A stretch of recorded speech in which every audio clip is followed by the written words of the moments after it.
yan masama. Nabaw. Na ibig sabihin, di ba? Pag uyab, ay pag sa'yo malilipay kag imo uyab, uyab nga iba. Di ba? Sige, sabi ako yung Diyos. Amen, dapat, ano man na sa atin, ano man natin pinapahalagan, kailangan lamang ng berto. Pero huwag kang mga ng berto, ito yung uyab, ha? Hindi ka pagkinaberto may asawa. Ay, ito ko ito, Diyos. Kailangan siyang number sa ating puso, pangalawa lamang yung Asawa. mahal sa buhay. Bakit? Siya magpapara sa iyo, bakit sa pamilya mo? Amen. At kapag tumumo ka kapatid, hindi lang ibang papalain.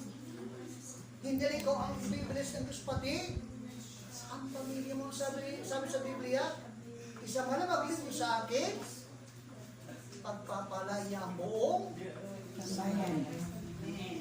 subukan magtrabaho, pati ang pamilya mo, susupply ng kumpanya, tinatatrabaho. Diri daw. Ang Diyos lang. Amen. Amen. Amen. Ang Diyos lang. Grabe yung protection niya sa ating, pati ating kalag, protektado. Amen. Amen. Yun ang ibig sabihin, kapatid. Huwag maging kaagaw natin yung ano man na sa atin. Kailangan lang tayo ay tumuon. Ilang oras ba ang pagsimba? Sa oras. Isang oras lang. Ito sa atin. Kung mag-text, magbabal sa cellphone, kahit 3 oras, wala lang. Ano? Amen.